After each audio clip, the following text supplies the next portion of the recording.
So I just want to start with welcome everyone. Welcome to the OH&S webinar series at the Centre for Excellence in Child and Family Welfare. This is actually our second session, which is really great.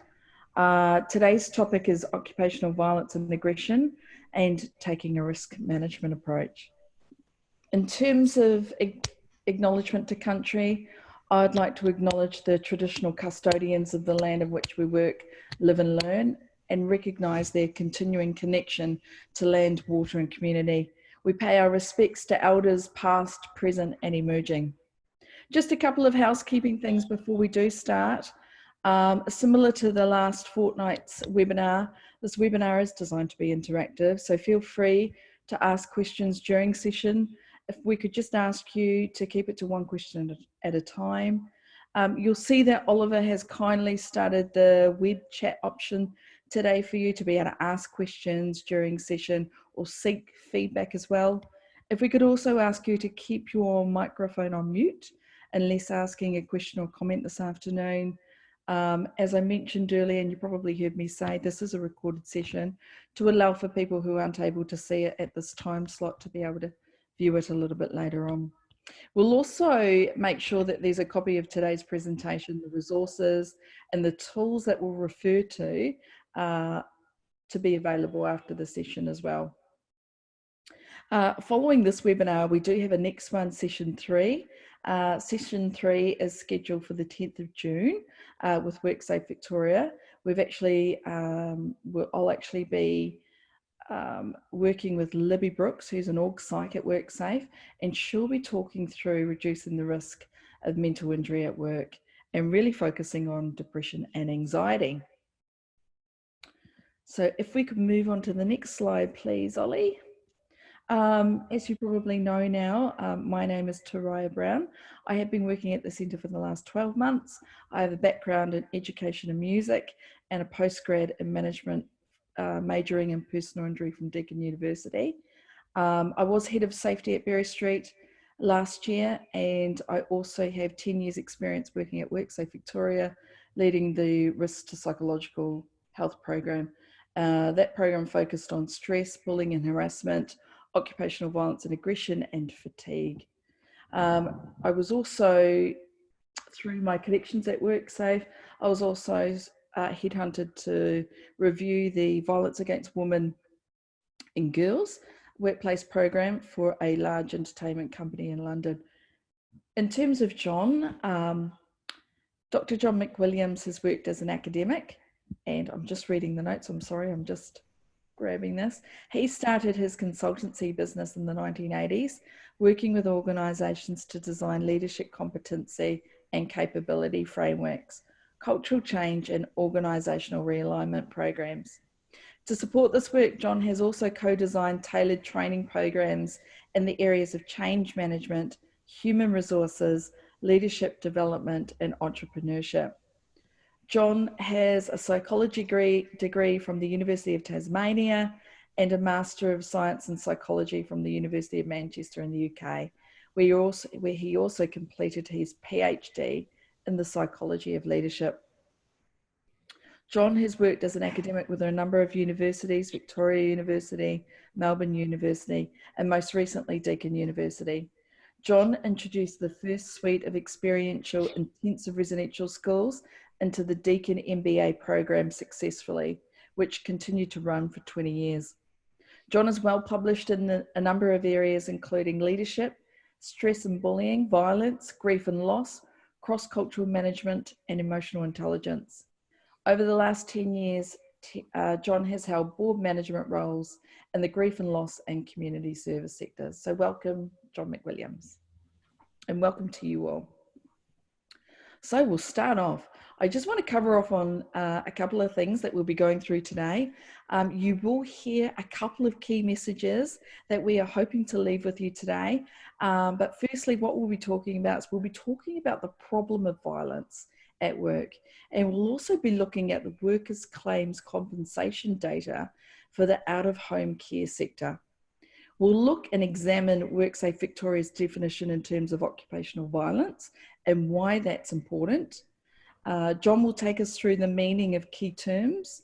I'll cover off on a couple of key items in terms of the employer legal duties in terms of managing and responding to OVA, and our individual responsibilities or employee responsibilities as well. We'll be going through the risk management approach, and these are the keywords that you'll hear frequently today: identify, assess and control. We'll be talking about the importance of the 3 C's: consultation, consultation, and consultation. We'll be looking at the role of workplace culture, why it's so important to create a culture of safety leadership. We'll be talking a little bit on that. John will touch on that. Worker supports and the importance of early intervention. We'll take you through some of the OH&S practices around incident investigation and what the requirements are in terms of that, and revising risk controls. We'll talk a little bit about the allocation of resources and management commitment to prevent and manage this at work. And then we'll talk a little bit about, and I know people have asked me questions about this before today, about how to support employees once an OVA incident has occurred. And I've just given you the classic example of the types of frameworks and programs that put in place, such as post-incident support. We'll also talk about some of the support tools, guidance, and information to help you as an employer and as an employee to deal with occupational violence and aggression. I think just before we start, I think it's important for us to note that whilst we acknowledge that occupational violence and aggression is a psychosocial hazard, exposure to occupational violence and aggression can also lead to vicarious trauma and stress.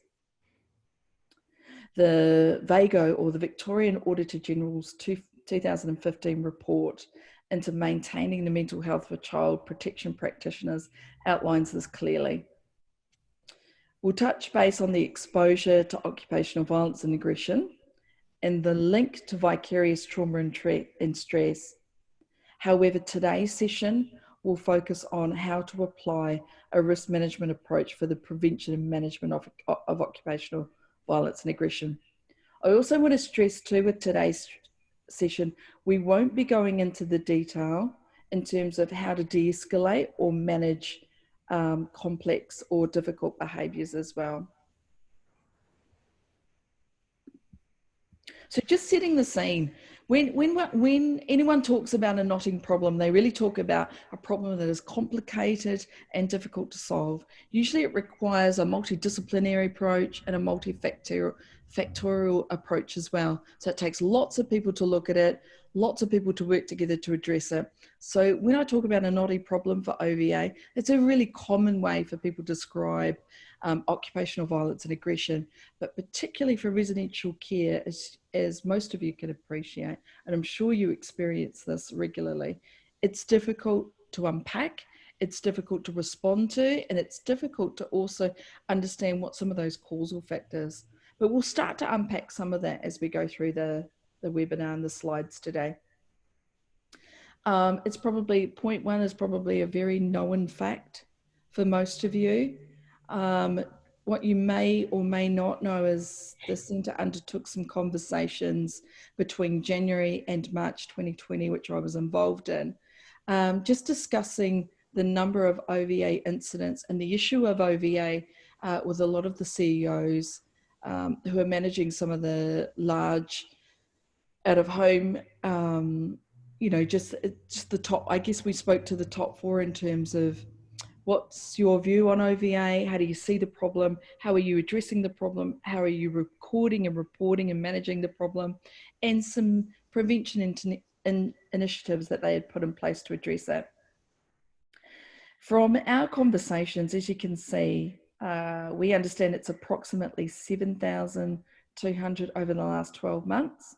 Just to give you a little bit of a contrast in comparison to the health sector reports a significant less number of OVA incidents across health services. What's interesting about this is we were only given data across the top 4. So I'll just leave that interesting fact with you at the moment.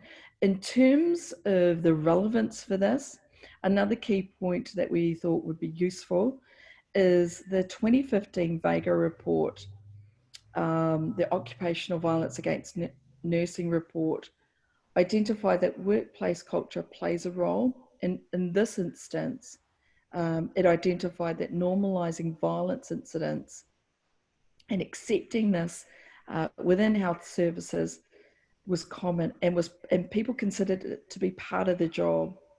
Some of the emerging researchers in residential care also agree with that perspective, and I've just added a quote from Broadley and Patterson that I picked up earlier this morning, that they believe that client violence towards workers is often seen as part of the job. That contributes to a culture of underreporting. So I'll just leave that with you. John, I don't know if you have any comments in relation to that. Sure. If we go back to the nurses, the health system, one of the early studies done out of the University of Tasmania surveyed nurses to see the likelihood that they would report violence. And 70% of the respondents said that they would not. And the reason why is the culture sort of signaled to them that reporting violence was kind of wimpy. You know, they had to suck it up because the patients are sick, and that's why they do the things they do. And since nurses are treating sick patients, it's part of the territory. Okay. The other thing is, and it's a question, I think the Health Services Union covers a larger area of work than child and family services. Mm. So that, if you excuse that expression, but so that the numbers are even greater, the difference is greater than it even appears on this slide. So that, you know, violence is endemic in the care of young children and young people, and again, there's a real danger that it just becomes accepted as just normal, as you say, normalized. That's me. And I think too, just in terms of the next point, in terms of the exposure, I know a couple of people talked to me about would I be referring to or discussing vicarious trauma. For this particular session, we won't be going into the detail of that, but for which I agree. And obviously there's a myriad of research, and there's one CSO that particularly focuses, for example, on the sanctuary model. But in terms of the impact, and you'll see in the next slide, we start looking at the workers' compensation data for the out-of-home sector.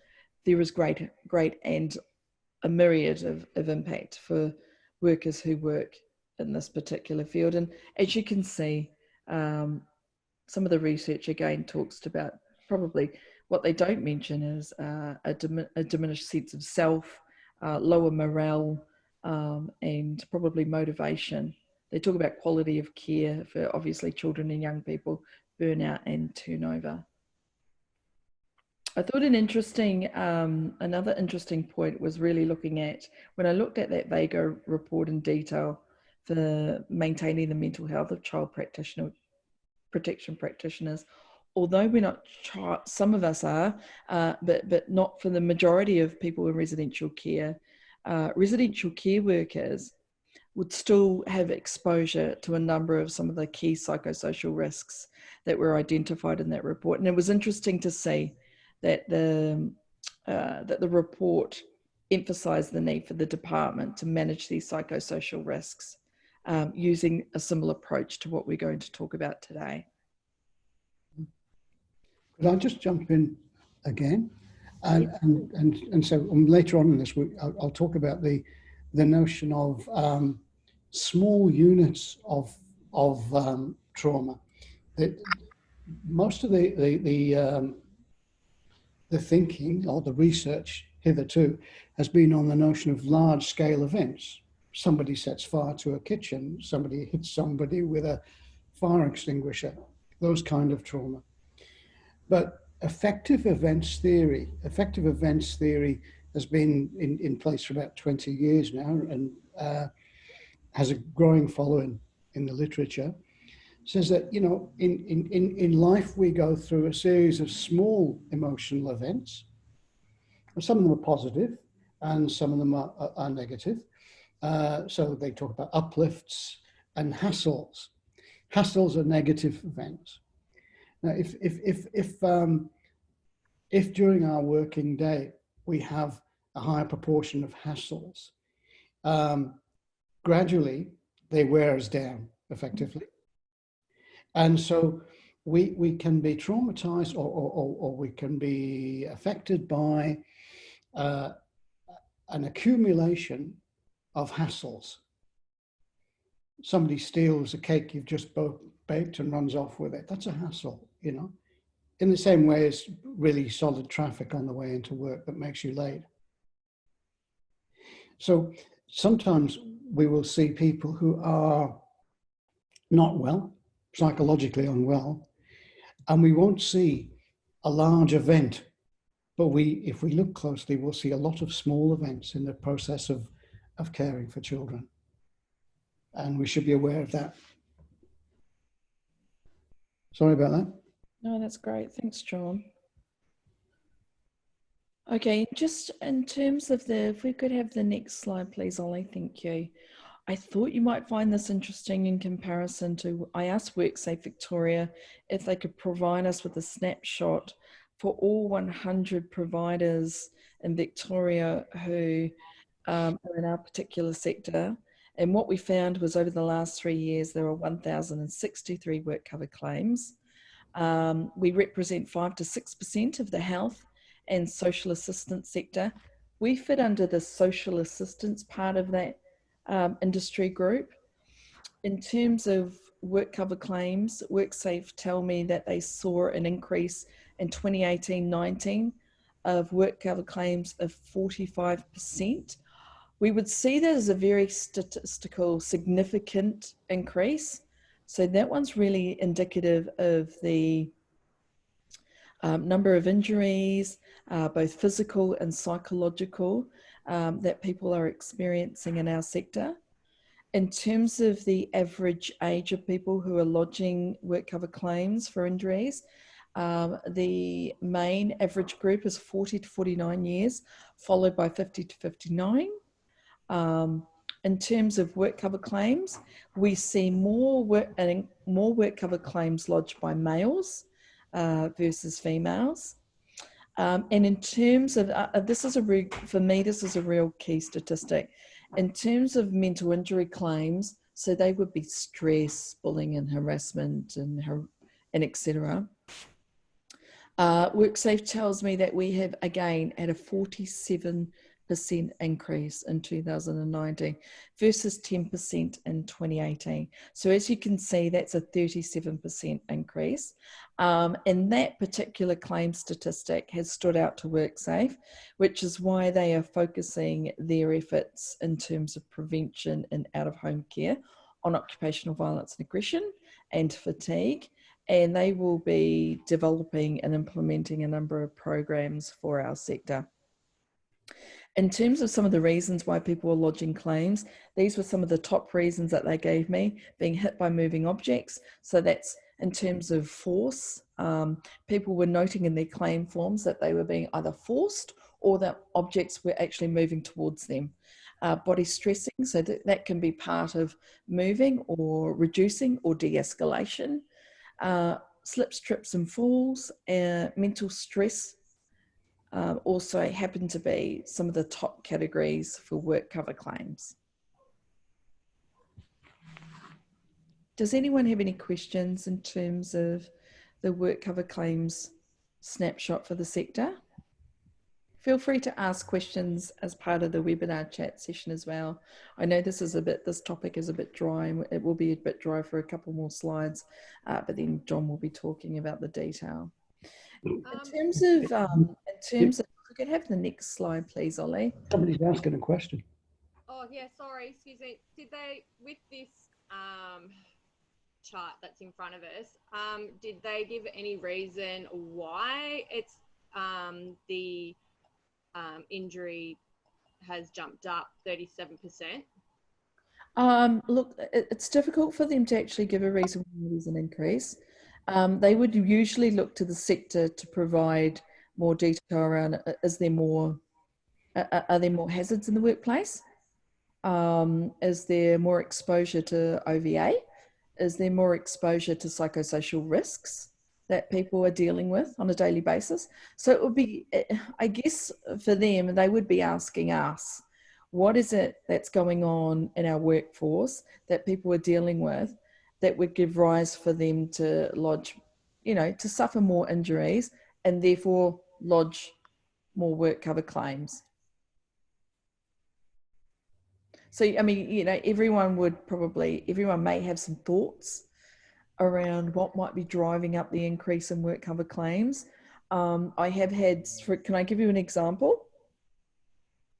An OHS manager said to me earlier in the year that she felt that the increase in children and young people diagnosed with autism and intellectual and mental health disabilities was increasing the emotional and stress workload on residential care workers, which was then resulting in more injuries. So, and that could be as a result of the NDIS changing the system and the reduction of residential care for children and young people who had, who had disability support and needs before, who were looked after through a different support package, who are now entering our system. It basically means there's more hazards.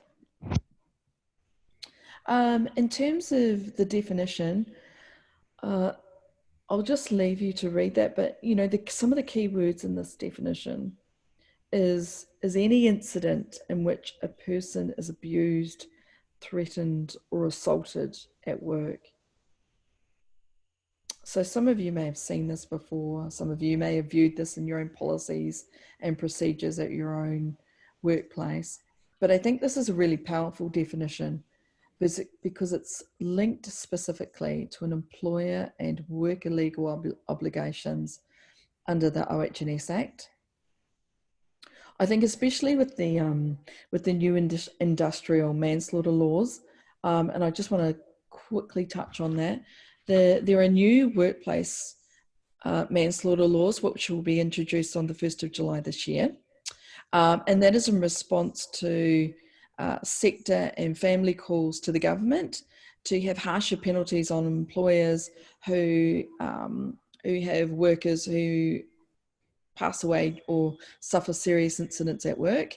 And in particular for our sector, because of the nature of occupational violence in residential care, this definition will become very important because it will form the basis for WorkSafe to take any strategic prosecutions or to look at how employers are managing this if anyone is seriously injured or passes away at work due to an incident such as OVA.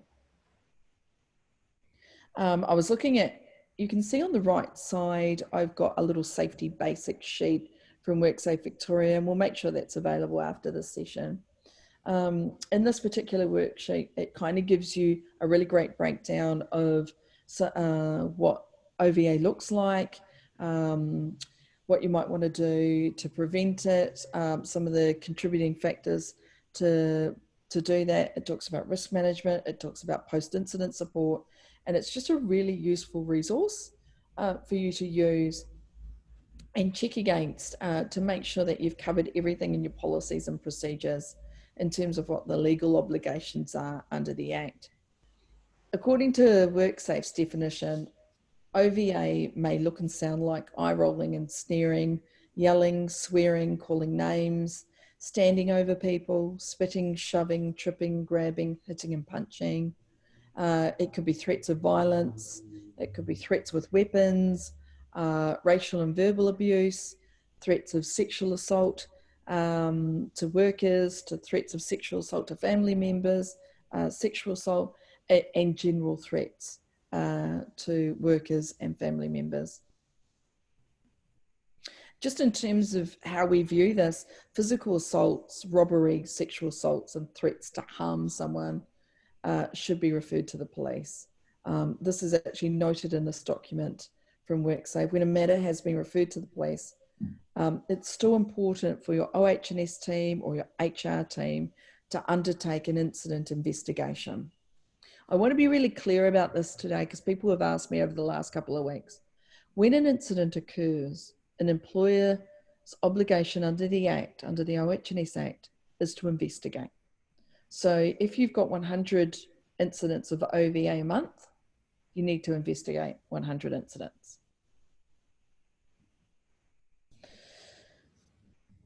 So we'll just leave that with you because most people are saying, do we need to investigate all of them or do we just need to review? You need to investigate them. Can I have... Sure. I think we might be coming up to the first question. Oh, great.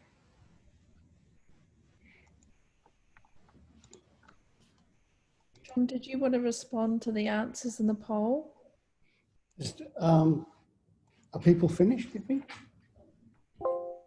So there might be a couple as they come through, but you can probably respond, I'd say. Okay.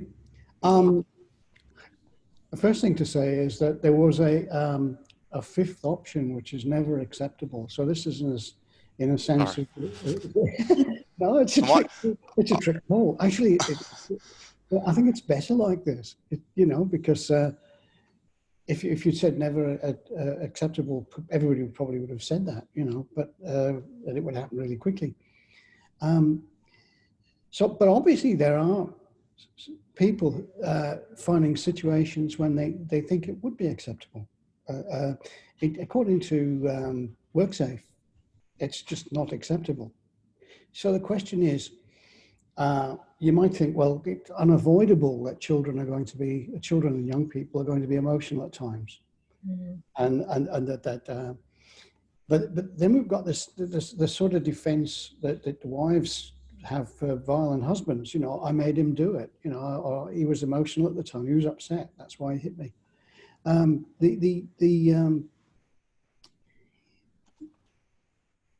think these are probably best seen as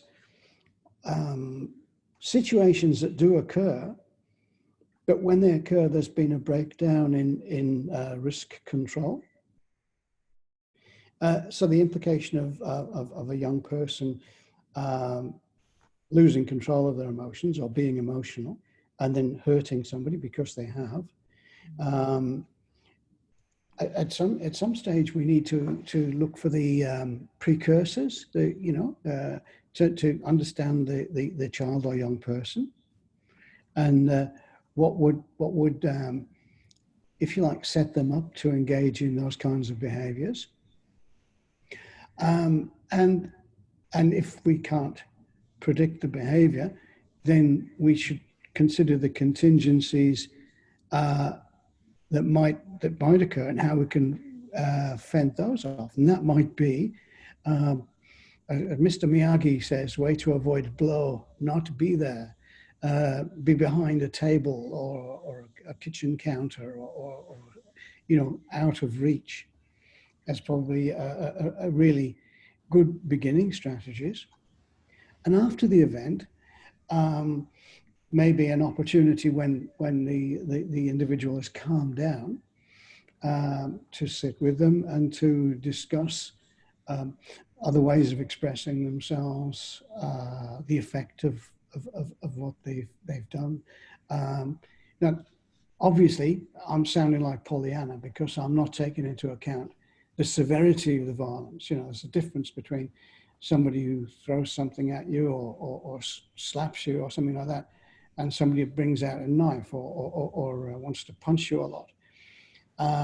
And so these are other contingencies, but they're all part of risk management. Yeah.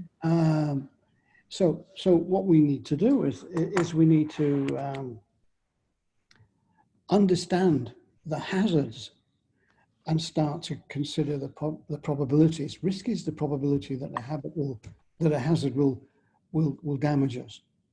And I think this is probably a good time for me to say, because I can see Shane and Marianne and Melissa and Pam have made comments. I think this is a really good point to say, Joel, we are not pathologizing children and young people when we take a risk management approach. No. We are really looking at the hazardous behavior, not the child, not the judgment. There's no judgment tool assessed on the child or young person. This is pure OH&S in terms of what are the hazards. In the same way, I might walk into a room and look to see if there's a tripping hazard. Or at the moment, I've got a double fridge running in my laundry area. And because we're all working from home, we're kind of all shoved in different areas. And there's a cord running between my fridge and the laundry. And every day I think, I have to be really careful about the way I step around that. I mean, it's the same kind of, what I'm saying to you is it's the same approach. I can see here, just in response to you, Pam, I absolutely agree with you. There's absolutely no doubt that that could have an impact on the young person's reaction and emotional escalation, both up or down. In terms of that, this particular approach that we're talking about today, Pam, is really focused on how to manage the situation in terms of the risk control. So we're looking at putting an OH&S lens on that behaviour, making sure that we identify that as being a potential hazard, and we assess the risk that might be attached to that. We're not pathologizing the child. It's purely looking at the behavior as hazardous. So it's a different type of conversation, isn't it? But it is an interesting one. And as we go through, we'll probably talk a little bit more about it. And I also just wanted to touch base on, there was another comment that I saw, a really good one from Shane. He was talking about I was talking about incident review and assessing it. And he says that in itself can be a cause of underreporting. Absolutely, Shane, absolutely agree. I think that most people, and I think even nurses were saying initially that when they started the reporting process, a bit like what we're doing right now in our sector, is that the form that they used to use in VIMS, I know we've got SIMS, but they've got VIMS, was taking up to 45 minutes to complete. And so when the department did a review of how they could actually increase the reporting, they looked at the speed and the information, the data that was entered. And we're also asking the DHHS to do the same as well. I think in terms of, you're right, it does take time and resources, and we'll talk a little bit about that, Shane, later on. And also too, during post-incident and the supports that are needed, and what WorkSafe is saying that employers should do in order to maintain a safe working place. Because remember, this is what this is all about. It's about creating and maintaining a safe working place. Ollie, can we please have the next slide? Can I just jump in with my last comment? It's interesting, eight people thought it's acceptable when there's no physical harm. Mm. And yet that a threat is an assault. Physical harm is assault with battery. So we have actually assaulted somebody if we abuse them. If we make people frightened, we have assaulted them. And generally the courts would say that if was the complainant frightened by the experience. So even though there's no physical harm, there can nevertheless be harm, and that harm can be cumulative. That's worth mentioning. Yes, no, that's good. Good point. Sorry, out of your way. No, that's good. No, John, I think you're on the next slide anyway. The next slide is the meaning of key terms. We're talking about the difference between hazards and risks. Oh, sorry, I've got You, John. I'm trying. No, I've got to close the poll. All right. Does that make it go? No.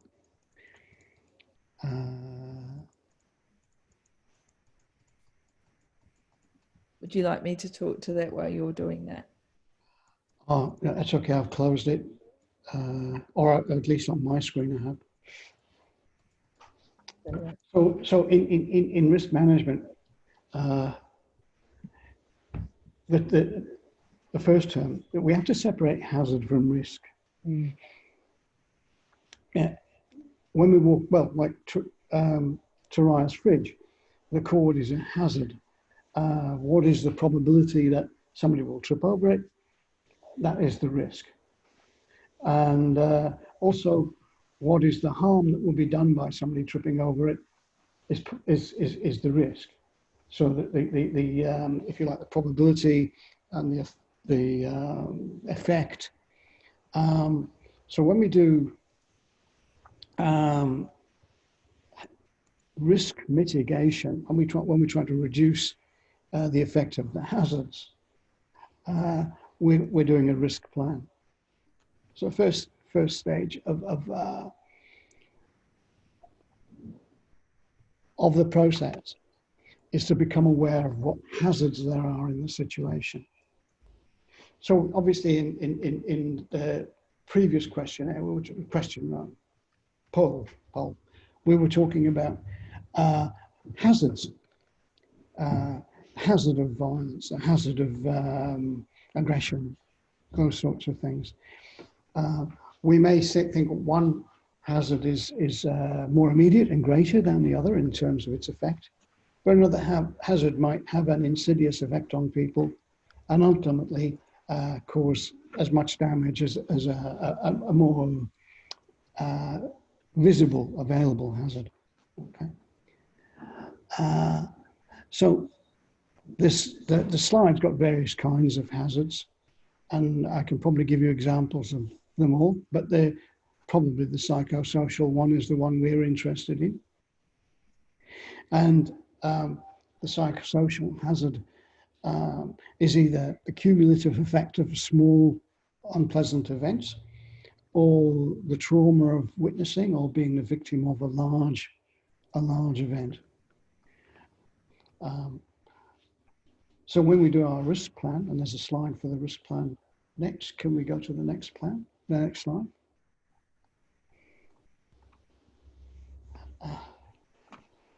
We are obliged by the Occupational Health and Safety Act,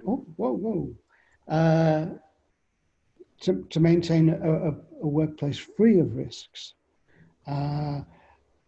We can't have activities that endanger other people, visitors, clients, and the public. There's two things there. One is that we have made ourselves aware of the hazards in the workplace, and we have tried our best to mitigate those hazards. Best way to do that is to remove the hazard. Let's just not have it. But often in our work, we can't. All we can try and do is in some way ameliorate them by saying, well, let's if there's a possibility of violence, let's put escape routes into the building, doors people can go through to safe rooms. Or let's always, if there's a meeting, send 2 people to the meeting. Those sorts of things. The hazard is still there, but it's been reduced. And in hazard reduction, we find progressive ways of reducing the nature of the hazard, reducing its force. Okay. And those progressive ways form part of what we would call the risk management plan. But we start with what could go wrong. When people walk into a situation and they're aware of the health and safety issues, they will see hazards that the general public probably wouldn't see. I need to just tell you a little story. I did some work with some mining managers for a company which doesn't exist anymore, but did a lot of gold mining. And I had them writing things on butcher paper, and in my enthusiasm leapt onto a table to start blue tacking butcher paper to the walls of the room. 5 mining managers accosted me. They were round the table. John, please come down off the table. It's all right, we'll stand up here. I'm just blue tacking. You think, no, please. We feel uncomfortable when you stand on the table. Like, it's very rare underground when you're mining to have tables to stand on, but the very situation for them was a situation of risk. So it's a matter of cultivating the capacity to see risks in the environment, to anticipate possible problems. I'm sorry, to see hazards in the environment, and to contemplate how hazards might emerge in certain circumstances. A hazard might be a residential care worker who interrupts a young person's visit to their family and terminates it early because they have something else to do. That individual, that worker, created a hazard. You see what I mean? So in therapeutic care, one of the key things is to keep promises. It's to be consistent and not to surprise not to give unpleasant surprises to the children and young people in our care. If we think of that as a set of hazards which are in the environment, which we can develop the capacity to see. Shall I carry on, or do you want to take this one? I think just in terms of this slide, John, I guess the point I would make here is that we all play a role in managing and responding to occupational violence and aggression. I went to a conference last year where they talked about our contribution as employees. We ensure that we take accountability for our actions to ensure, not like you said, that we're not creating and contributing or creating hazards in a situation where it gives rise to occupational violence and aggression, just any escalated behaviour. I was going to say the first one is really important, but I think we'll probably I'll probably come back to that one, the reporting issue.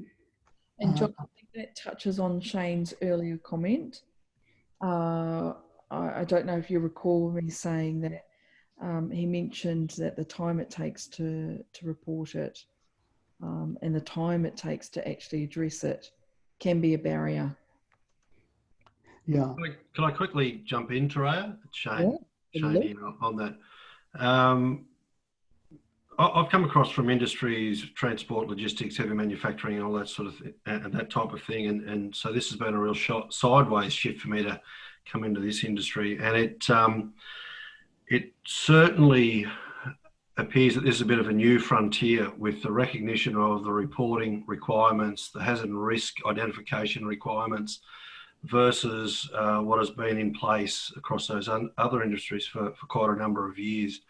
And there's a general fear throughout the workplaces in regards to, gee whiz, how much do we have to report here? And investigating all of these incidents already is quite confusing and time consuming for the people on the ground. And the reality is that this is, now that we're stepping into this OVA frontier, if you like, it's really opening up a Pandora's box to a degree with the regularity and repetitiveness of the types of incidents being described here already within the working day of all of our people.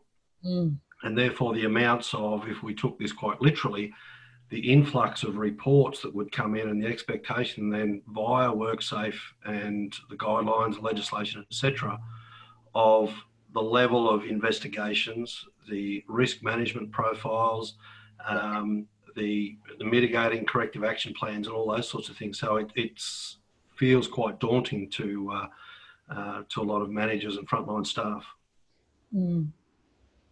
I think that was picked up with the OVA work against nurses earlier in 2014, Shane, where they put a lot of effort into training leaders, training workers on how to do what they call the full steps, which is how to identify it, how to assess and control it, and then how to work together and continue. So I think it's probably, I think you're right. I think there's a lot more work that we need to be doing. I think, you know, I was talking to one CEO earlier this year, and he said to me something I thought was really interesting. He said, we're on the verge of the discussion. It's like, I feel like we've only just stepped into the arena, and we're now starting to talk about this issue, where for maybe 20, 30 years, we never talked about it. Whereas if you worked in sort of manufacturing or construction or any other industry, this kind of issue would be discussed immediately and considered to be a priority. I think you're right for a number of reasons. It's difficult to understand, and it's difficult to get support to be able to have the right resources and develop a prevention program and mental health and wellbeing program and all the aspects of protection and support and mental health and well-being that's, you know, related to this kind of hazard. Can I just jump in and say as well, Shane, that, you know, this industry is probably an underrated industry, because it's not one that people think about all the time. Children are taken off to care, and obviously they're looked after, aren't they? And they by lovely people who will be surrogate parents for them, you know, and we don't need to think about it anymore. And if the data aren't there to show just how much what's the word I'm looking for? How vulnerable the workers in the industry are to the people in their care, then we can't argue for resources, better research into how to manage the children, and possibly better recognition of the work that the people are doing in the industry.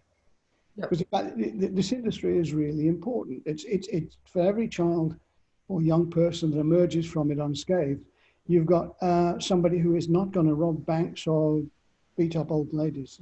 You know, it's really important to society to have good people coming out at the end, I think. We just got Diane in chat, just raised a good point. Yeah, Diane, you're absolutely right.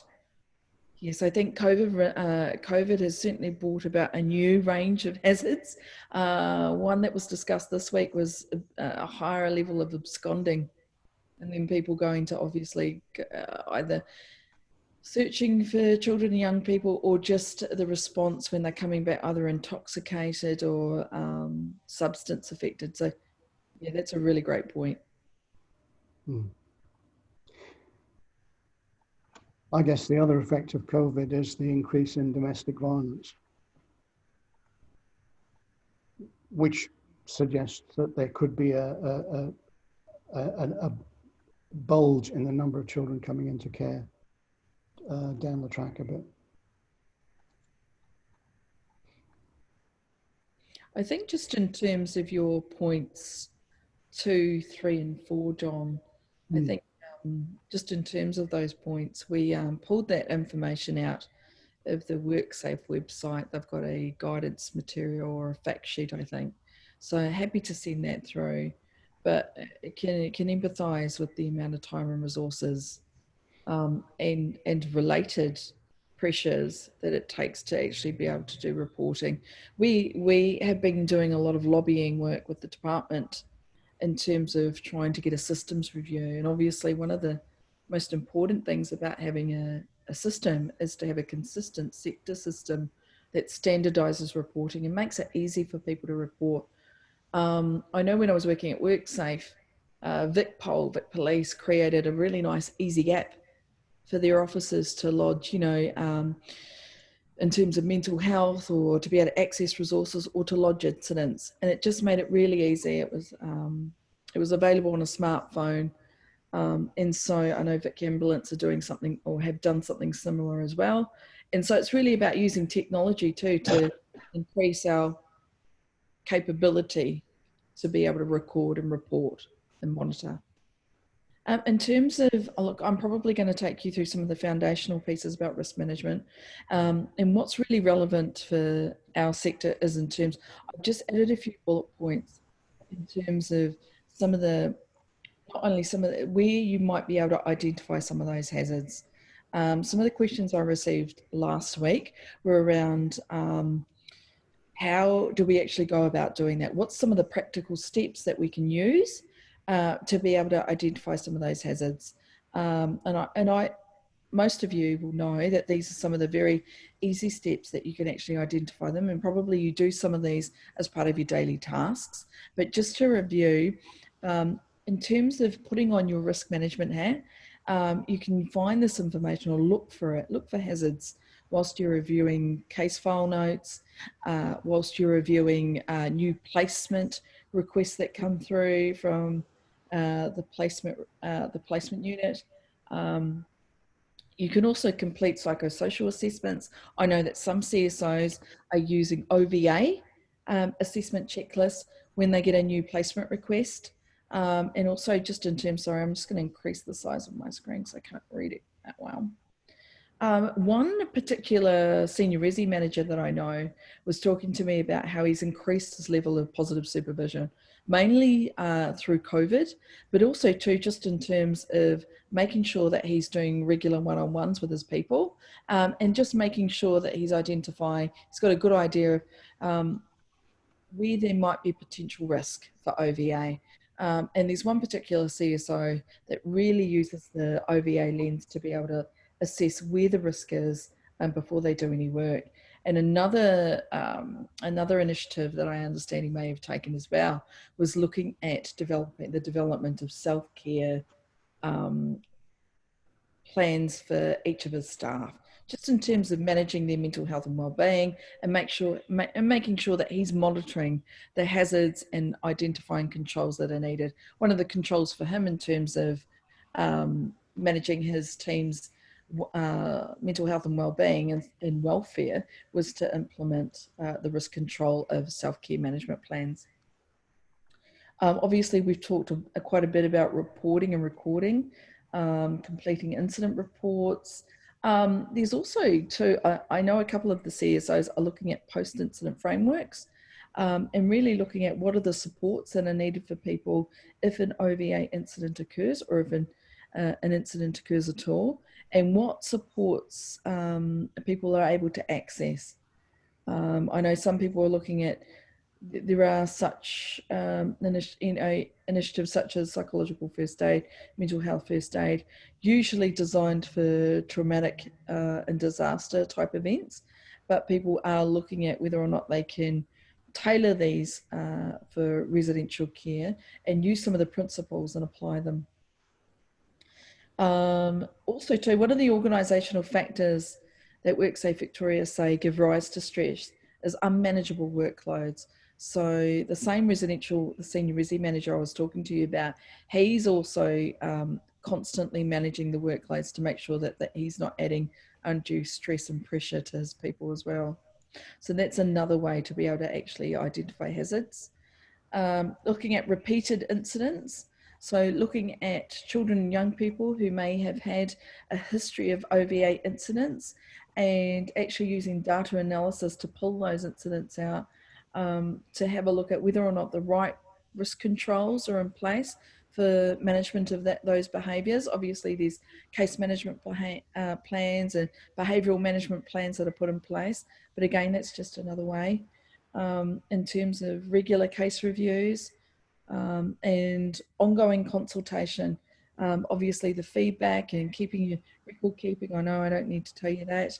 And also too, one of the new ways is there's an academic called Maureen Dollard, and John, I might get you to talk a little bit about her psychosocial safety climate. Basically, Maureen is an academic from South Australia who's created a series of 12 questions that are designed to identify the organisation's or a particular workplace's psychosocial climate. And it asks questions in terms of psychosocial risk. John, are you happy to elaborate a little bit more on that quickly? I haven't got the questionnaire in front of me, so I'll have to make it up. But if that's okay. Or perhaps better still, what we could do is we could send a copy of that to people. That's better. The question, then you've got an accurate perception of a questionnaire. Dollard and Miller are two researchers in the area of stress, and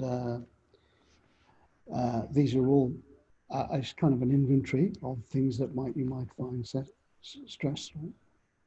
A bit like the Holmes and Ra scale of stressful events. Quickly, go to the next slide.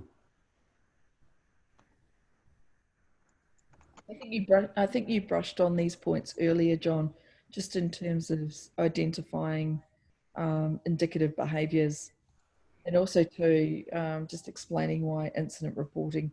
We know the barriers, we know they're there, but why it's so important in terms of identifying some of those good risk controls. Yeah. So the source of this is West Australia's department, and they put out a set of guidelines about 2 years ago. But these ones are sort of behavioural cues to somebody about to start a fight with you. But the top one is the history, and that I think goes to this business of the problem of reporting.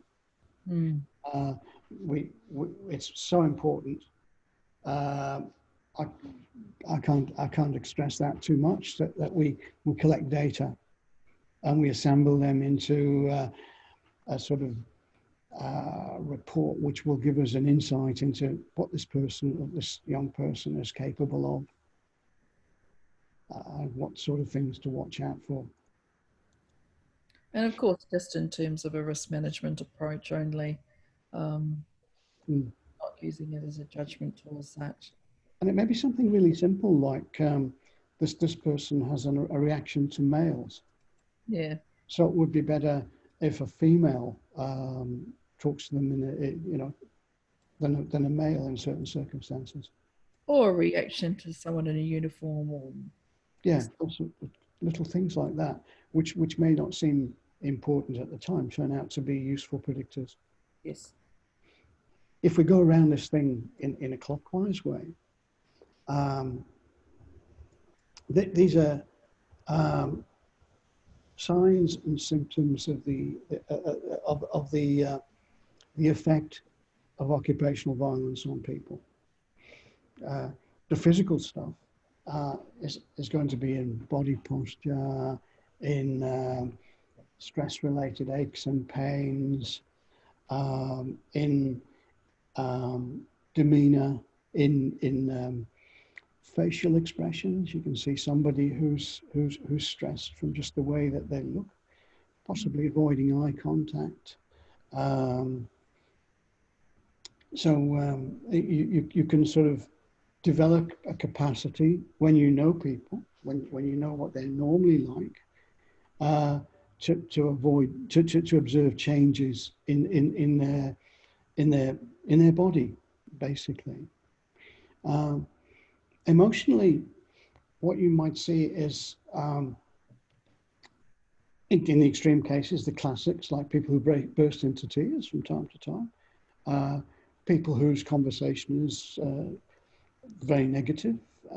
They tend to start complaining about everything. They are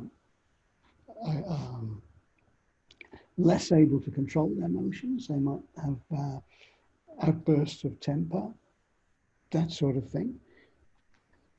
Always we're looking for a deviation from what would be normal to that individual. And as you know, each person is different, and you have to really get to know each individual first to work out what the baseline is before you look for a deviation from the baseline. Cognitively, you're going to have obsessive thinking, obsessive topics of conversation you might see. The way that the things that they talk, the things that they laugh at, the things that that engage them, the slips, the what Sigmund Freud called parapraxia, the slips of the tongue that people do. Oh, here we go. will also be guides to what's going on in their mind. So acute observation. This, we've just flipped to a slide with 4 lists of things, which are comprehensive, but they're not exhaustive. And I honestly would find it difficult to learn them all and think of them in the situation where I'm dealing with somebody. I think they're just good as prompts though, John. Do you know what I mean? They're good prompts. Are you feeling uptight? Click. Are you suspicious? Yeah. Tick. Behavioral. Behavioral signs are going to be the ones that you're going to be able to see. That's why a lot of psychologists went into behavioral psychology. We even named it into behavioral sciences, because we can see behavior. We can't see what's going on in people's heads. Aggression, obviously. Clumsiness. If I'm clumsy, it's likely because I am a sign that I'm stressed. I might run my car into a gatepost, which is not normal behavior, but because there's a car right up to my clacker, and for some reason I want to please the driver of it. So I'm confused, I'm stressed, so I do something like that. It's having accidents, panic. I might eat too much, I might eat too little, and I might do strange things. I might have strange sort of facial tics, chewing my gum, or sucking, or things like that I might do. But again, I don't think any of us really can carry in our heads a comprehensive list that we can tick things off against. I guess in terms of relatedness, John, I guess in terms of why this is relevant is because some of these described 4 categories have increased the number of mental injury claims that we've had in 2018-19. Obviously, coming up to the financial year for 2019-20. So WorkSafe will probably have that data about September. It will be interesting to see whether or not we've had an increase in mental injury claims or any WorkCover claims, including physical injury, and of course, which may be coming from some of these symptoms. Sure. So if I'm in this cognitive column and say I'm having difficulty in making decisions, that would help me with a work care claim. Just in terms of there might be increased absenteeism. There might be a delay in providing reporting or getting things done on time, getting tasks done on time. There's a lot of associated work activities, John, that can be related to each of these 4 things, probably, and physical, because if you're experiencing some of these issues, that may lead to a delay in work deliverables, or just not able to come to work, or having, suffering a range of different things that may create a barrier for you to actually be able to work. Sure. Yeah. I can understand what you're saying, and in one view why these lists are important. From my point of view, though, I guess in the situation, in the heat of battle, when you're with people, you've got your experience of them, and you've got deviation from that. There's something different. What is, are you okay? There's something different about you. Maybe in retrospect, I might look at what I've seen and check it off against this and say, well, I think is mentally confused or something like that. I'd probably say that's a given, John. Residential care workers do a bloody good job, and I think generally the care, and that was demonstrated in the Children's Commissioner's report. I can't remember the one it was, but it was the 2015 one, where basically young people talked about the connection, their strong connection to resi workers. It was stronger than their connection to their child protection case manager. I thought that was a wonderful cultural indicator of the relational skills that residential care workers have in terms of that, building rapport. I know in the therapeutic world, they talk about it in terms of therapeutic rapport or clinical rapport, but I think in terms of resi, there's certainly a higher level of rapport there. So there's a high level of skill there. Yes, and I'd probably rely on that. I probably would, and I can understand why there's that. It's easier to be attached to your residential carer than it would be to be attached to your caseworker. Yeah, that's right. Ollie, can we please move to the next slide, step 2? So we've done, there's 3 parts to risk management, and Shane's probably touched on it a little bit earlier too, but we're really kind of trying to simplify it for everyone today. We're doing identify, we've just covered that. We're now looking at assessment. We have sort of moved in and out of it over the last couple of minutes. And on this slide, it's really just talking a little bit about, just in terms of working out the behaviours that might actually contribute. So how do we assess it? I know I've talked about it, John's talked about it a little bit more. So Ollie, would you mind going to the next slide? I think Ollie's, he's just sent me a message saying he's hoping to do one of the polls. So if you wanted to do a poll now, Ollie, I'm happy with that.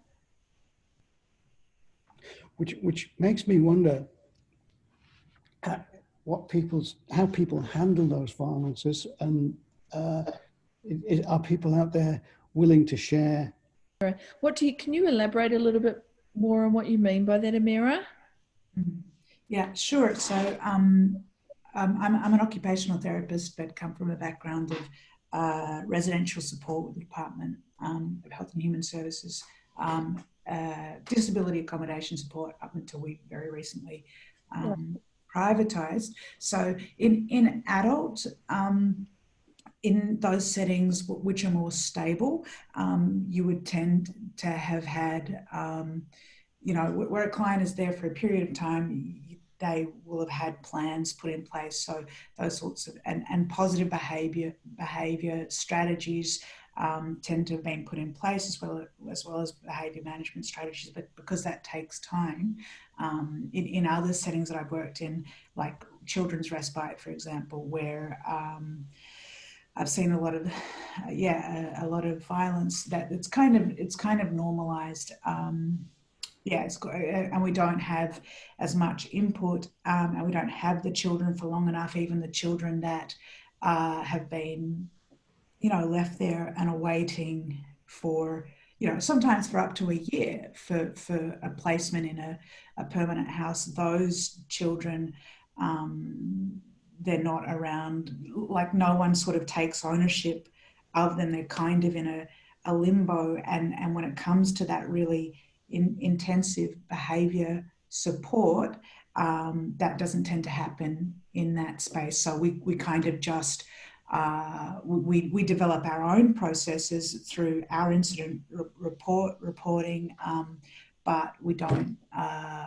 necessarily have the resources to put in place the risk, that more intensive and approach that you would get in a setting where the client is there for longer. Does that make sense? That was a big ramble.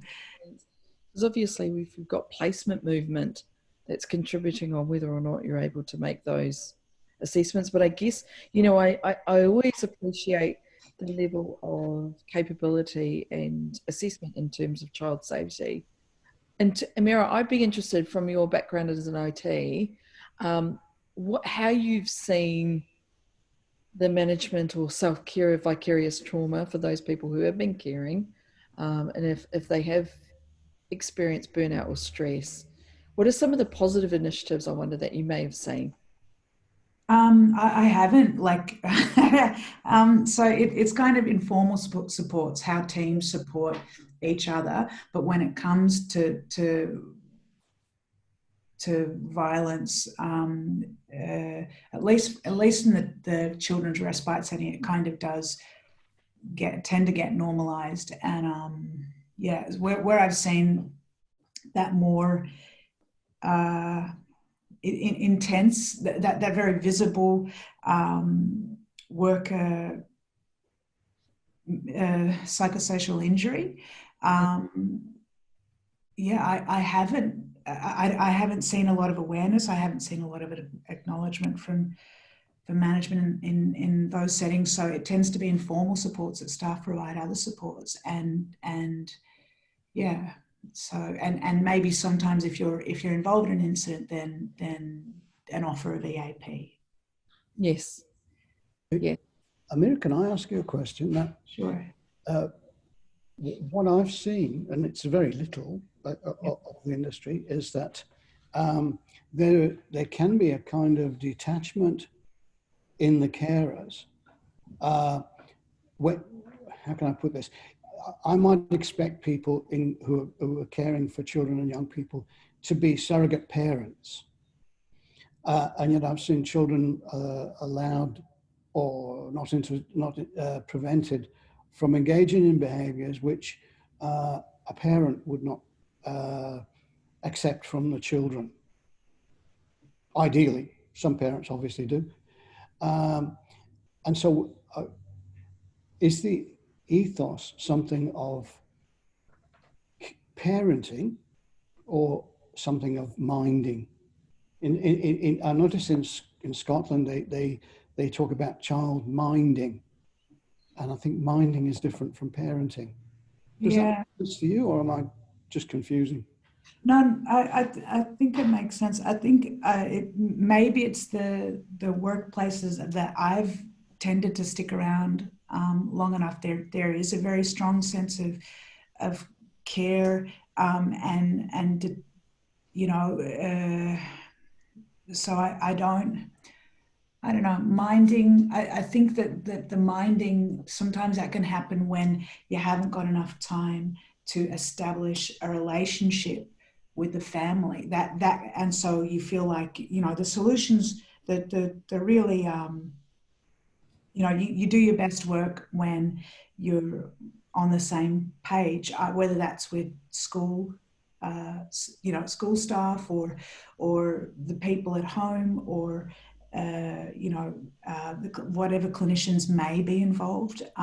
So there are some clients, and it tends to be clients that have got other things going on. So maybe English is a second language. Maybe the parents are going through such, you know, have got they're in psychological distress themselves, so that communication never happens. And if the issues are really acute, then and everyone's kind of working in isolation because they haven't got it's harder to get everyone to sit down and come up with solutions. Then you get kind of more of a we're doing the best that we can with what we've got, but we're not. It's not, you're not necessarily you're not able to own it if you can't. You're less likely to own issues if they you know, if you can't own the solutions. I don't know if that makes sense. No, absolutely makes sense. I think it makes things, if you're not able to own the solution, it is difficult to engage in what you're doing at the time. And I guess in this case, we're engaging with young people. It's interesting. One of the CEOs said to me earlier this year that he really focuses on working with his people to raise children. I love the idea of raising children versus minding. I know you've just been talking about that, John. And obviously there's a lot of challenges around being able to do that, including time. And I think Amira's just made some really good points about that. I guess raising can be a risky business as well, because if you're just minding them, you don't get in their way too much. You want a quiet life. It demands a degree of proactivity, I guess, on the part of and time, and that takes time. Being proactive takes time. It takes resources. So I might just, if I can, only if it's all right, I might just go back to a risk assessment. And this is, and folks, again, I just want to say this is pure OH&S. when we talk about risk assessment in terms of the hazards. I know it's probably going to take a couple of conversations, and I know next week when Libby talks about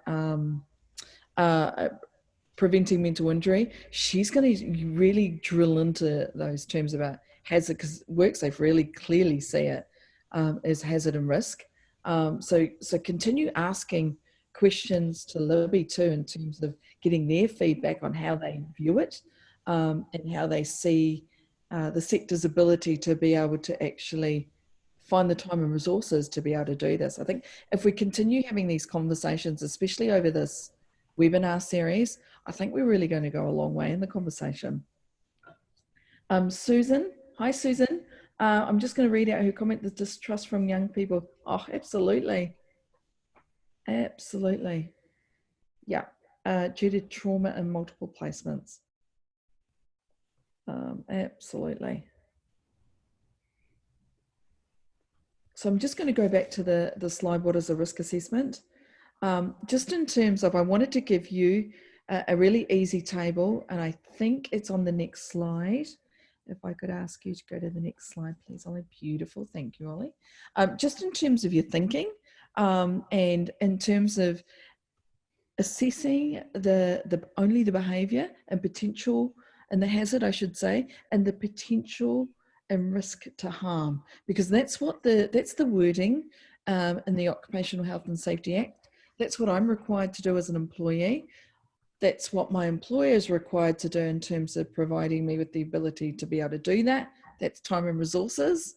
And also too, I just wanted to give you a very clear picture of how you might want to go about that. You may have seen risk tables like this before. I try to look around to find the most easiest risk table for you to actually use in terms of likelihood. So it goes down, it starts at very likely, and it goes, I think that's supposed to say very, yep, no, that's right, very likely to high. And also in terms of, if you look across the screen where it talks about the consequences of whether or not it's insignificant, if it's moderate, so the impact of harm might be moderate, and if the impact is high, or what they classify in OH&S literature as being major.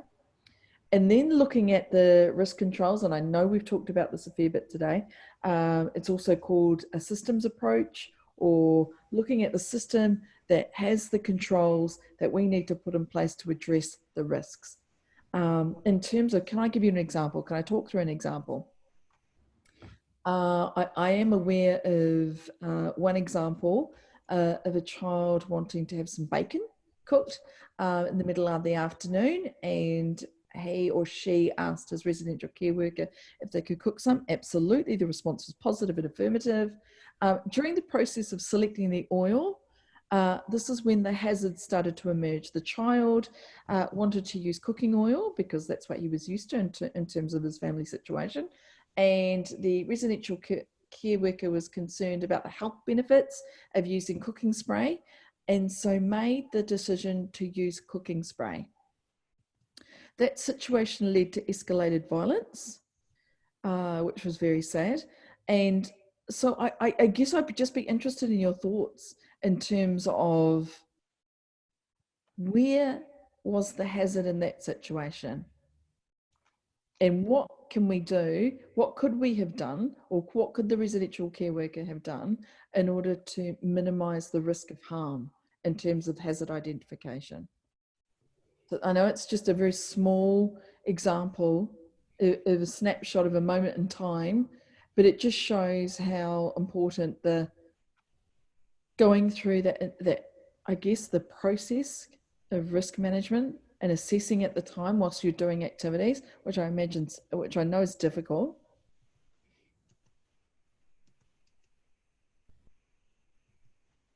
How would you classify that? Got a comment from Samuel in chat. Wonderful. Hi, Samuel. Children with complex developmental trauma who don't have the positive experiences of safety, yep, and who have not experienced healing will continue to have fractured internal working models. I agree with that. Present with trauma symptoms and will default when dysregulated to be violent and aggressive. The majority of the children we work with will have experienced trauma within relationships. I agree with that. These children then learn that relationships with adults are not safe. They will exert control in order to create safety for themselves. When children were parented in a violent manner, they will often learn violence as a way of keeping themselves safe. Absolutely agree with your points there, Samuel. I'll just continue reading on. Carers, frontline workers, the system and others will continue to see violence and aggression until they experience a sense of safety. The current system of funding doesn't adequately allow for intense therapeutic resources required to create safety. When children continue to be displaced, as Susan said, they will fail to distrust the system. I suppose the other more simple approach would have been to be less controlling. Yeah. And I wonder how much with carers, there's a tendency to reduce anxiety by controlling behaviour. Yeah. Can I ask that question? Just try that out. Because I think Samuel's right, John. Just into I do from a therapeutic care point of view, yes. But there may I just wonder if the system throws up a particular kind of response. Nobody agrees with me, so I'll step back from that. I think you just got to choose your battles with the young person. Just follow their behavioural management plan. Yeah. Yeah, I'd agree with I think that. the system, I think have conversations. I think someone put that in there. Yeah, have conversations, or even just like give them like an option as well. Like, oh, we don't have the cooking oil, so we'll have to do this. Yeah, absolutely. It's easy to see how the situations can occur, isn't it? Just in that moment of time. Amira had an approach in chat as well, if you wanted to read that out. Oh, Amira. Maybe talking through the steps and ingredients. Absolutely. Yep. Absolutely. Negotiating, agreeing to a plan. Yeah. I think one of the struggles is the idea of managing children is a trap that often comes into, I guess, the language we use as a system, and also further creates an issue. If we continue to think that we're going to manage children, we're actually going to create safety or healing by managing children or situations. We have to actually provide a safe system, safe homes, and safe relationships. And I struggle to see where there's not going to be an initial pushback from children about that safety, because adults continually have hurt these children, continually let them down. So until you can create that safety and the child knows that you can kind of stay in their proximity, be with them, hold them, and kind of contain their emotions and contain their experiences in a safe relationship, you're always going to see a level of violence and aggression. And that doesn't necessarily mean physical assaults or physical abuse. It might even be name calling, a level of anger, property damage, and things like that. But until they know that these carers can actually contain them within a relational approach, they're always going to continue to exacerbate and relive those negative experiences. Yeah, no, that's a great point. Which struggles when you come into a WorkSafe lens, because absolutely we have to, I guess, I acknowledge that we need to have a safe working environment for the staff and for these adults. But at the end of the day, it's these children's homes first and foremost. And if they're not feeling safe, they're never going to present like they're living in a safe world. And then you'll always see that sort of level of OVA. And I think that's the bigger question, is how as a system do we decide to approach this and come at it a different way? Because currently the data suggesting the way we're working, or the way we have worked previously, isn't working, because we're having staff increasingly experiencing the effects of OVA and reducing in those WorkCover claims. No, you're right. You're absolutely right. And I think just in terms of the risk management lens, or the works, protecting people at work, the two really come together in terms of protecting children, but also protecting frontline workers. And I guess in terms of my approach, I would argue that can we do the two together? Can we keep resi workers safe at the same time we keep children safe? Can we do the work together? I know that health services have done a lot of work around how they do that together, keeping patients and their healthcare workers safe together. And it does. I mean, you're absolutely right. It requires the system to be supportive and lean into it.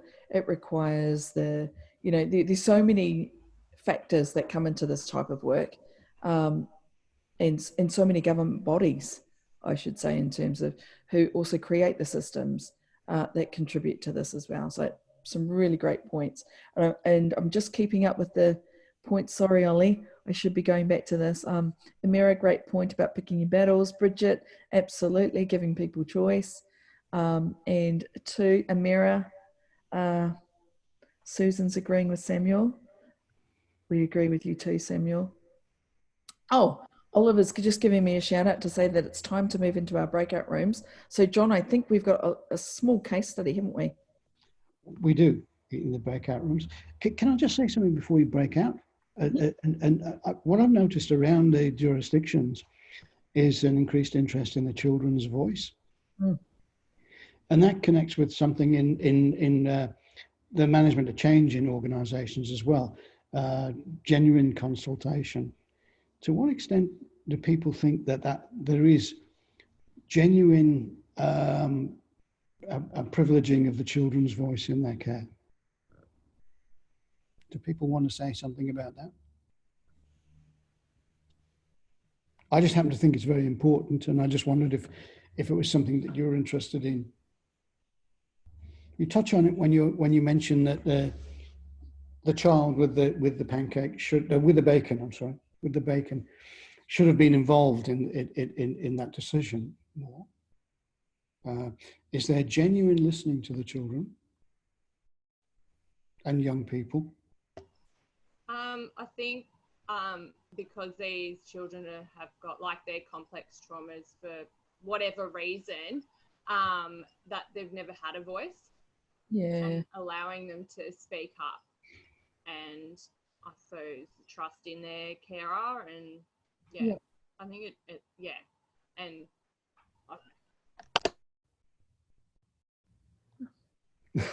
I think Melissa, I can hear you. I resonate with what you're saying. I mean, it's absolutely having a voice. I mean, when you don't have a voice, I think we can all relate to that. Just the difficulty of it, and the difficulty of existing and having self-esteem and all the positive attributes that go with having a voice. I think, John, oh, here we go. Andrew's commenting. Children's voice is starting to be considered, yeah. But I still feel like we do not do it well. Yeah, I probably agree with you too, Andrew. And certainly do not do it automatically in our day-to-day or decision-making or program improvement. Brave man. I love your integrity.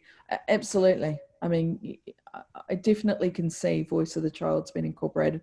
I know in some of the work that I'm doing, the work that we're proposing over the next couple of years, we're certainly including voice of the child. Because how can you know whether or not the interventions are appropriate unless you ask the people who might be involved in that? So it's a really good point. But workplace culture plays a really important role about promoting a culture that doesn't accept violence and aggression.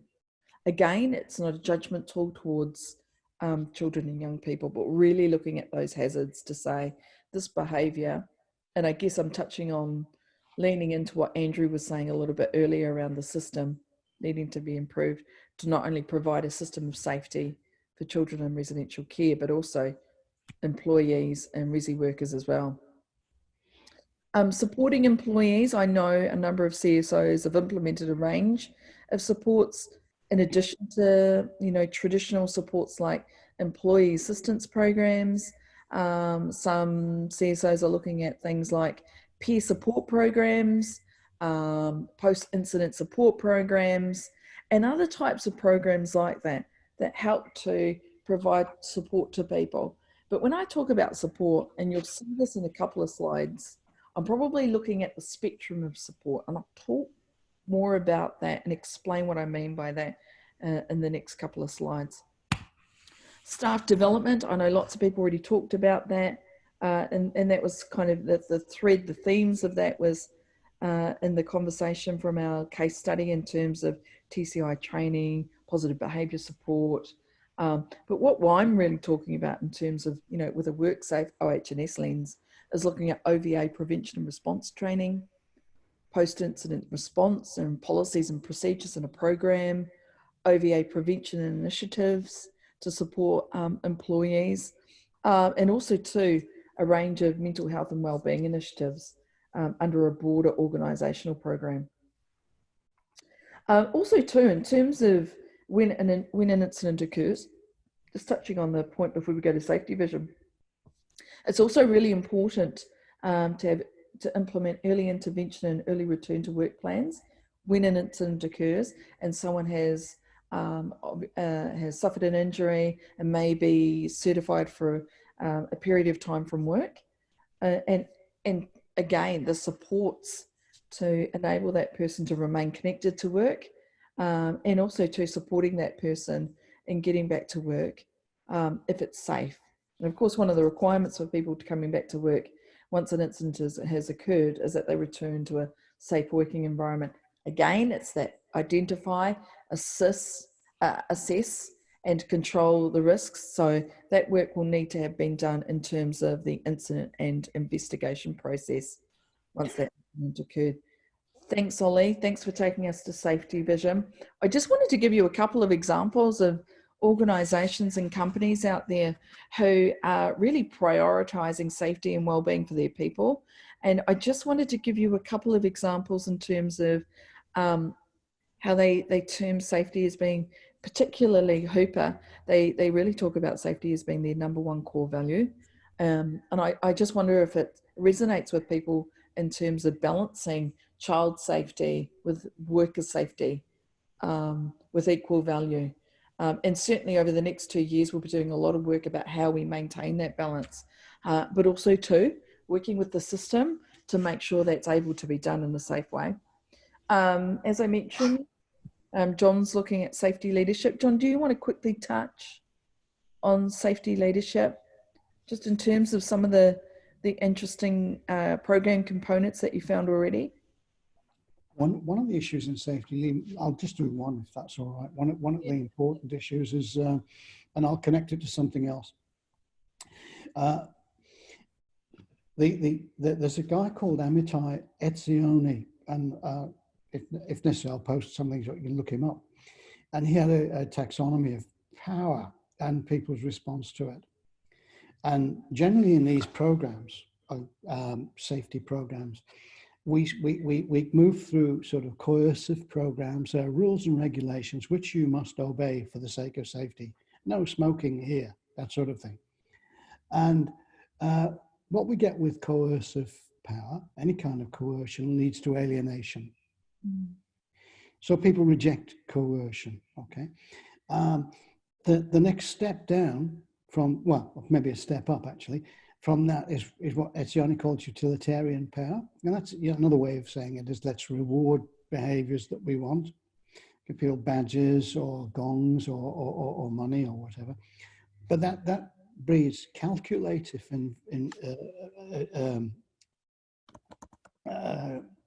conformity. So I'm only going to do it for you because you've given me this. Give me more next time, and what have you done for me lately? The most powerful form of power, and I see it as the key to safety management in this industry. Etzioni talks about normative power, and normative power is being, in yourself, a model of what you want to achieve. Sigmund Freud called that introjecting the other person, introjecting the leader into yourself and doing the things that you think the leader would do. Okay, and of course the compliance there is moral compliance. So I have internalized these values. And what I'm seeing in safety management, particularly in other jurisdictions, is that there's a move towards trying to, instead of control people's safety behavior, inspire them to want to be safety oriented. Like my mining engineers who are concerned when I stand on a table, there is no limit to the number of rules for each thing. No limit. what in corporate regulation they found was that in America, corporate regulation is a set of rules. Every time somebody rorts the system, they put in a new regulation to stop it. And then people think of another way of doing it. Okay? In the UK, they have something called London rules. And London rules say basically people should be more or less honest. And if the corporate regulator thinks they're not, then that person can step in and take them to court or investigate them. There's two different philosophies, isn't there? One is to specify every misdemeanor and keep having to find new ones. The other one is to just look at the general spirit of what we're trying to do. How do we inculcate into people the spirit of safety? That sort of attitude, which we're all interested in, aren't you? And you guys have devoted your careers to, or at least this part of your careers, to helping children who need to be helped. Something that society doesn't really appreciate as much as it should. So you're not there for the rewards, the utilitarian compliance, or the coercive ones, really. So that's the spirit of change leadership. Of safety leadership is going to be something along the lines of living the example, gaining the street cred to make people want to be like you, to take on your persona and exercise it through themselves. That's a brief bit. Yeah, I think it really leans into why a workplace cultural change program is needed for this type of work, John, because it really is about providing a way for people to be able to have a language to talk about this and providing the supports to be able to do it. Because right now we've got a couple of challenges in terms of systems, reporting and resources, and creating, and the balance between creating a safe system for children and a safe system for workers. Some alignments that need to be done. Yes. Yeah. I agree. So just moving to the next slide, I just thought you might find that interesting. And I think with those safety vision statements, I'd be interested to see when you go back to, when you're back to work, whether or not you've got similar safety visions at your workplace as well. I just wanted to, for the OH&S people in the room, I just wanted to give you a framework, an example of a systems approach to address OVA in terms of how you look at it from a systems perspective, and in terms of organising the initiatives and the work, and also in terms of roles and responsibilities for people across the organisation and what they need to do. And in terms of some of the work that we've talked about today, hazard and risk identification and analysis, from the incident reporting going up through the OH&S committees or through the health and safety representatives, and the important role, and I think John really touched on it, about management and leadership commitment to look at this particular problem, and that might manifest itself in the development of organisational policy positions or organisational positions around toleration for OVA, the leadership's commitment to address OVA, and their commitment to create a safe workplace, and the work that they might do around that, and the training and the support programs that are in place for people should an OVA incident occur, right up through the systems and the different aspects of work that are associated with that. I'm just taking a quick look at the time. I've probably got about 6 minutes. If we could have the next slide, please, Ollie. So John, would you mind just quickly in 2 minutes talking through Tony LaMontagne's integrated approach model, and then I'll do the next slide, the last slide. Sure. Let me just get out of chat. So there are a number of models like this. And effectively what Tony LaMontagne has done is said that before the event occurs, he's really interested in stress. So we need to look for the stressors in a situation. And that's a good model for what's going on in childcare too. And so that leads us to do things like job design, job redesign, building resilience, though that resilience is a difficult concept because it tends to pathologize the person who is stressed. They didn't have enough resilience. You want to have systems in place for occupational health and safety to protect people from the stressors. And that's in advance of anybody actually getting anybody being stressed or suffering from the consequences of stress, which is strain. La Montagne is interested in positive psychology. I personally have some reservations about positive psychology because I believe that psychology is psychology and it's based on science. And science can be influenced by ideology. And if we insist that everything needs to be positive, that might blinker us. But never mind.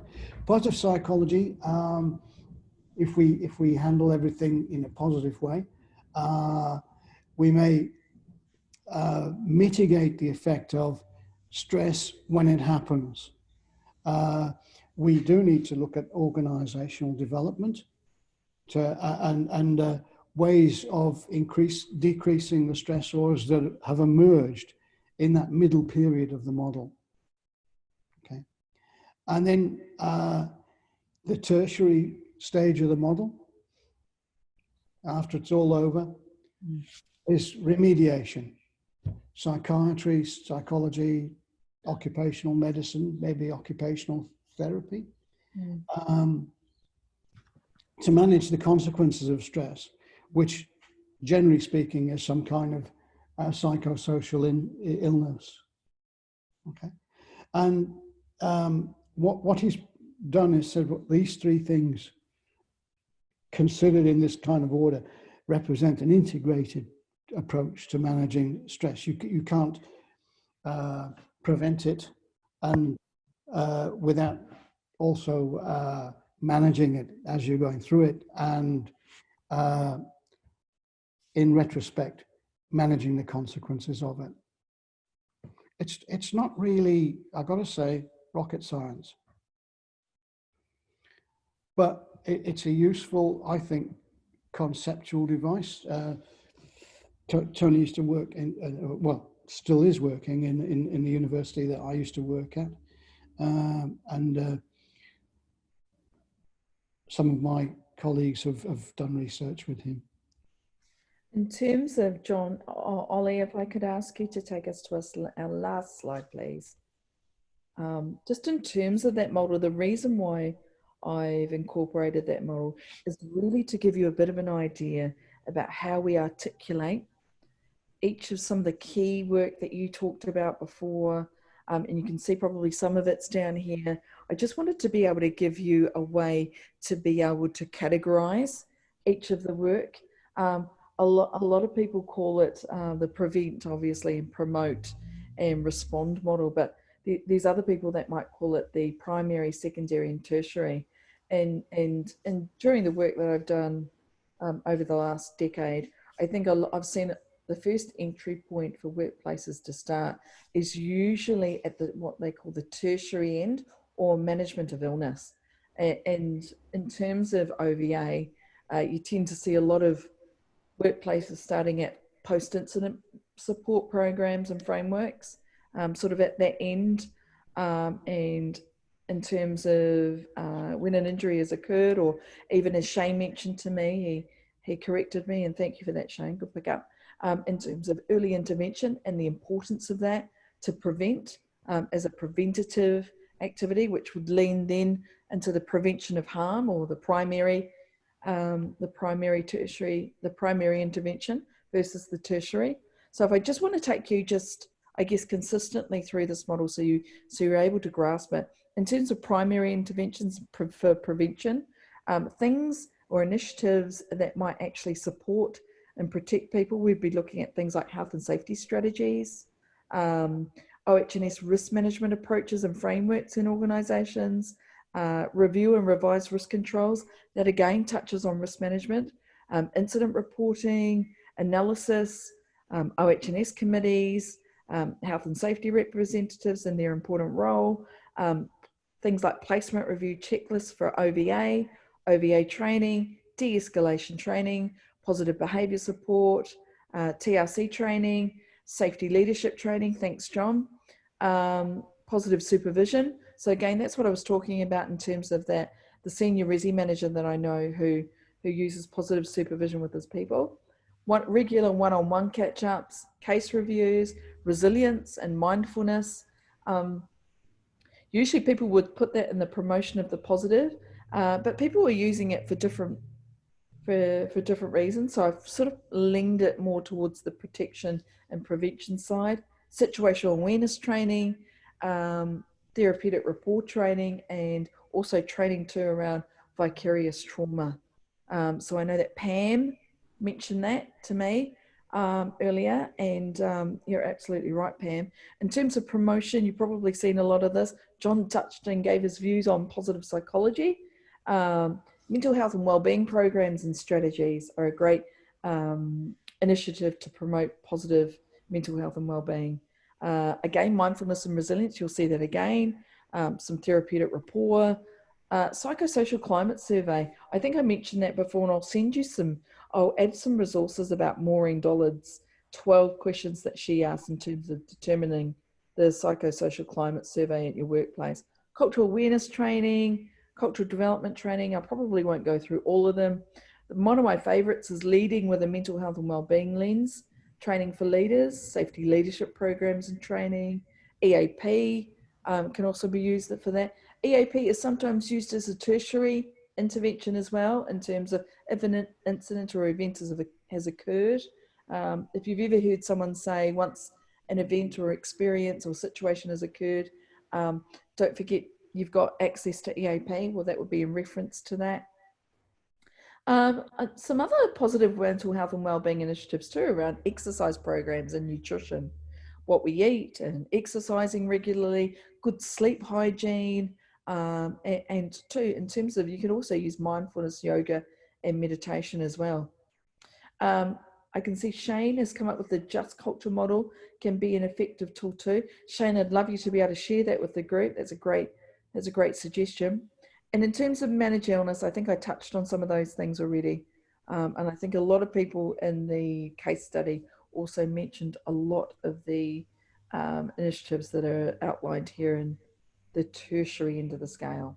So Shane, if you would be happy to share that model, that would be really great.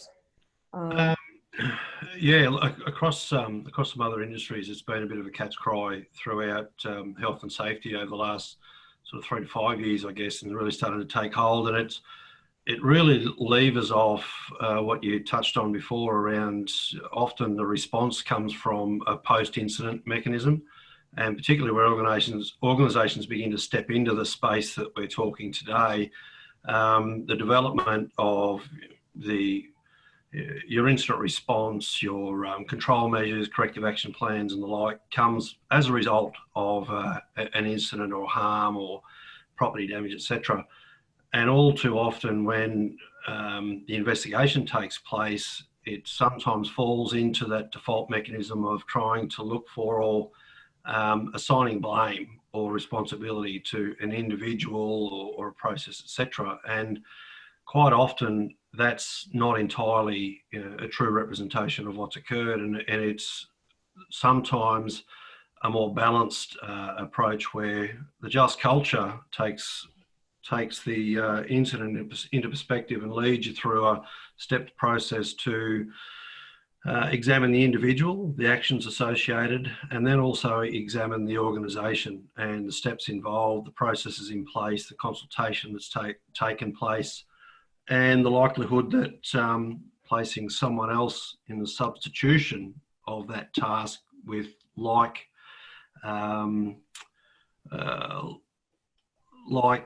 responsibilities or training, etc., would the same outcome occur. And it just gives you a fair and balanced outcome that often leans more toward the organisation than it does the individual. Yeah.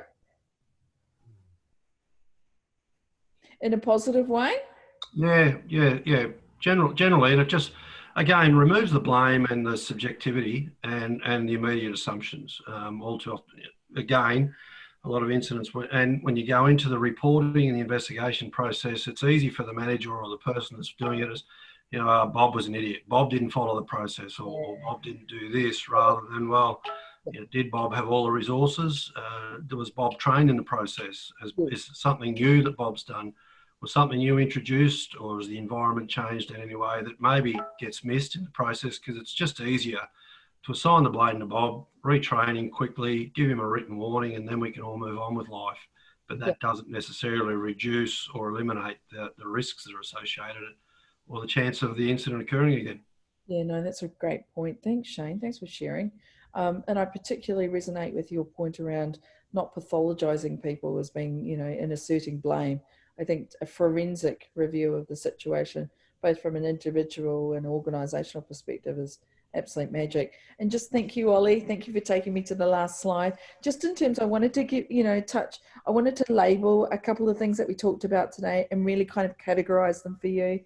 Just when you look at the slides in a couple of weeks' time and you just want to refresh, or you just want to think about it in terms of what have I actually learned today, you know, in terms of the preventing of harm. We've obviously talked about the incident reporting. We've talked about identify, assess and control, review and revise of those controls, or undertaking corrective actions. And in terms of protection, again, the type of prevention initiatives would be OVA prevention programs and activities and planned approaches. In terms of the last one, I'm sorry, I just have to move my screen a bit so I can see, probably OVA training in terms of prevention, management and response, and how we work together again. And then, you know, in terms of, I had a thought in terms of how we work together with the child and young person. That's just as important. In terms of promoting the positive, I think I kind of laboured on this a little bit. Mental health and wellbeing programs. There might be cultural programs around no violence or around a tolerance of violence.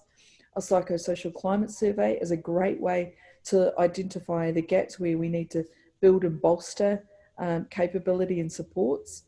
Obviously, as you can see through this whole process, it's the 3 C's: consult, consult, consult. And at the tertiary end, we'd be looking at initiatives such as post-incident support, clinical support, I think people talked about this, and treatment referral pathways with the WorkSafe OH&S lens, and early intervention, as Shane mentioned, and return to work. So I actually think we may have come to the end of our webinar today. I just want to say thank you so much. I really feel today had amazing conversations and feedback and discussion through the web chat. I think that's probably the most discussions we've seen. So thank you so much. And I'm so sorry that we went over time as well.